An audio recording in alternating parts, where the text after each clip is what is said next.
It is day 2 of the 2024 NFL Draft, so let's do some predicting here, all right? So day 1, you get Troy Fautanu, offensive tackle out of Washington. Now what does Omar Khan do? So we have 3 picks here on day 2, rounds 2 and 3. 1 second rounder, 2 third rounders. So let's break down what I think is going to happen later today right here on Steelers Talk. Before I get into my day 2 mock draft here for your Pittsburgh Steelers, make sure you click that subscribe button and join us for our live coverage of day 2 of the NFL Draft right here on Steelers Talk, as well on NFL Daily Live on our main Chat Sports YouTube channel. We're going to be giving you guys extensive coverage of every single pick here on day 2, so make sure you click that subscribe button right now. So now let's start with my round 2 pick here, and I think that the Steelers are going to be hunting a wide receiver. I don't think they're going to trade up for one because there are plenty of good options on the board right now, and they're going to see who falls to them. And I think the guy that they're going to end up taking, if they don't trade up or if they don't trade for a receiver,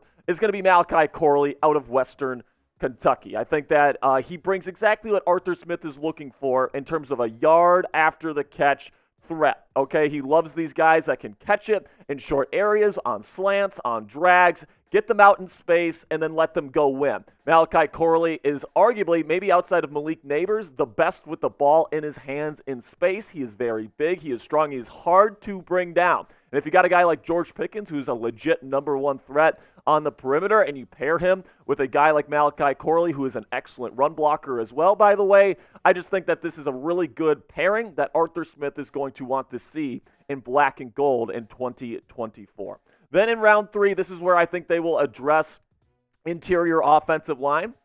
I do think that they're going to get somebody, and I think it's probably going to be Mason McCormick is probably the guy that I would think they're going to target. Now, McCormick played guard at South Dakota State. Didn't really play center, but I think that he has the skill set to play center. So whether you want to put Daniels over to center and play McCormick at guard, or if you want to move McCormick to center and play Daniels at guard, I don't really care. Right now, my focus is getting the best possible interior offensive lineman to really bolster this offensive line, because Fautanu, he's going to be your starting left tackle most likely. Broderick Jones is going to be staying on the right side. Of course, you got Samalu, and you've got Daniels. Now you just need that one last piece to really make this a really solid offensive line for the Pittsburgh Steelers heading into the 2024 season. And if McCormick is there at pick number 84, I think the Steelers need to pull the trigger. Then also in round 3, I don't care, guys. I mean, I know some of you are like Tykee Smith, he's a safety. No, he's not. He's a slot corner, all right? He played slot corner pretty much exclusively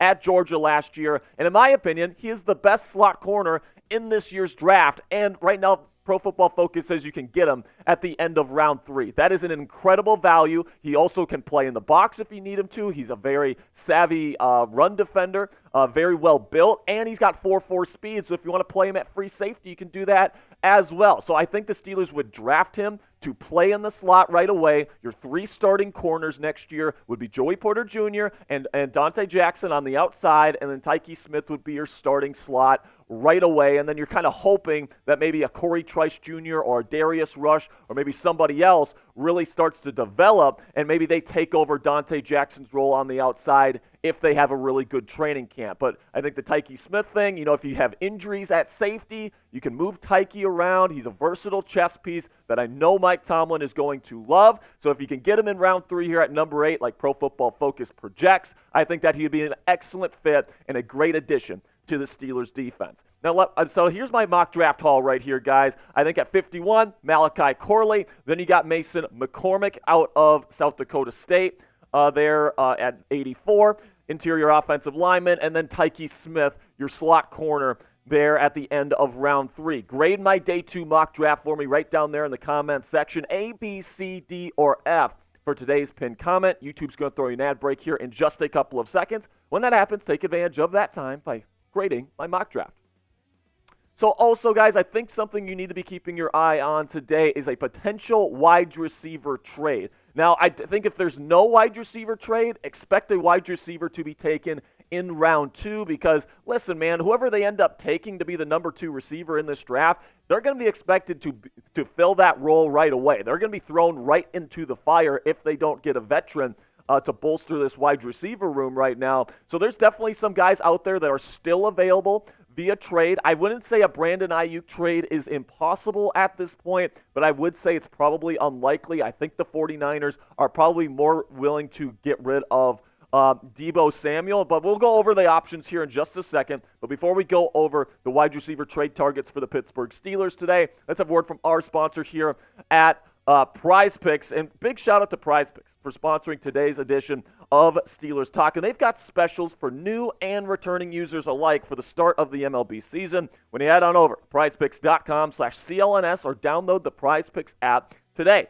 Football season has been over for quite a while, folks, but the action on the diamond is just heating up. Get in on the excitement with Prize Picks, America's #1 fantasy sports app, where you can turn your baseball knowledge into serious cash. That is, if you know ball. The 2024 MLB season is now off and running, and you can pick more or less right now to make some money from the comfort of your couch while you watch your favorite team play. Prize Picks is simple. You pick more than or less than on 2 to 6 player stat projections and watch the winnings roll in. You can get started right now, if you haven't already, at prizepicks.com/CLNS and get a first-time deposit match of $100. Again, that's prizepicks.com/CLNS or download the Prize Picks app today. You can pick more or you can pick less. It's that easy with our friends at Prize Picks.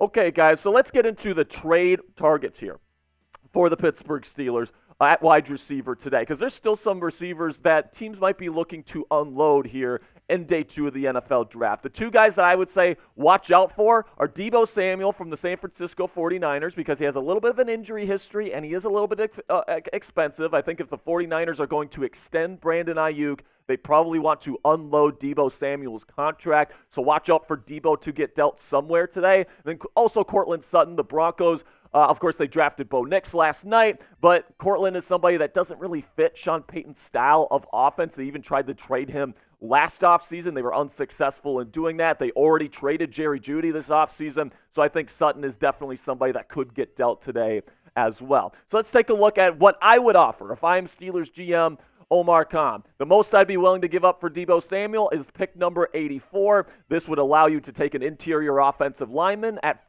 51 here in round 2, and then you can still get like a Tykee Smith or a good slot corner at the end of round 3 if you make this deal. Just so you guys know, the contract situation with Deebo, if you trade for him, you're going to be on the hook for about $21 million against the cap for him. He just got a new contract with San Francisco recently, so he is a little bit expensive, but for a number 2 receiver, I think $21 million is doable, especially for the price tag here, and I think he is an excellent fit. Great route runner, or great run blocker, I should say, and he's really good after the catch. So he's kind of what you're hoping Malachi Corley would be if you ended up taking him in round 2 today, but also keep in mind he has a little bit of an injury history as well. And now let's talk a little bit about Cortland Sutton here, and I think the price tag for him would actually be less than Deebo Samuel at pick number 119. We've talked about Sutton extensively on the show here over the last several weeks. He's got chemistry with Russell Wilson. He caught 10 touchdown passes from him just last year. He's a red zone threat, a deep threat, good contested catch winner, good run blocker as well. So I'd be perfectly fine with any deal that the con artist pulled off here at the wide receiver position, just as long as something gets done. So let me know down there in the comments section, which trade would you rather take? Would you rather trade a higher price for Deebo Samuel, that 3rd round pick, or would you rather go with Cortland Sutton and pay a 4th round pick? Let me know what you guys would do down there in the comments section. If you'd rather go Deebo, type Deebo. And if you'd rather go Sutton, type Sutton. For me personally, guys, I am going to go with Deebo Samuel. Give me Deebo. I mean, I love what he would bring to this offense. It's the same for the same reasons why I would love to add Malachi Corley. All right, he's great after the catch. He's a great run blocker. And I think he'd be an excellent complement to George Pickens' status as a legit number 1 wide receiver in the National Football League. You can use him on jet sweeps. You can even use him in the backfield. There's some very creative ways that new offensive coordinator Arthur Smith could use Deebo Samuel. Now, the injury stuff concerns you a little bit. The contract is a little bit expensive. But listen, man, the Pittsburgh Steelers are trying to win now. They're trying to win a championship We're bringing in Russell Wilson here, and you got to put the best players you possibly can on this roster. So you're going to have to make a big move. If you're getting a rookie like a Malachi Corley, you're hoping he is as good as a player like Deebo Samuel. So if you're paying a lower price here, a third-round pick on Deebo Samuel, as opposed to spending a second-round pick on a guy like Malachi Corley, I think that's a pretty good idea for the Pittsburgh Steelers. Again, make sure you guys click that subscribe button because we're going to be going live for our coverage of Day 2 of the NFL Draft, and we're going to be covering every single pick for the Pittsburgh Steelers live on our show. And then also, if you want some extensive, just general NFL Draft content, we're going to be going live on Chat Sports Main today. So make sure you click your subscribe button right now for Steelers Talk, and then head on over to the Chat Sports Main YouTube channel and check us out for extensive coverage of Day 2 of the 2024 NFL Draft.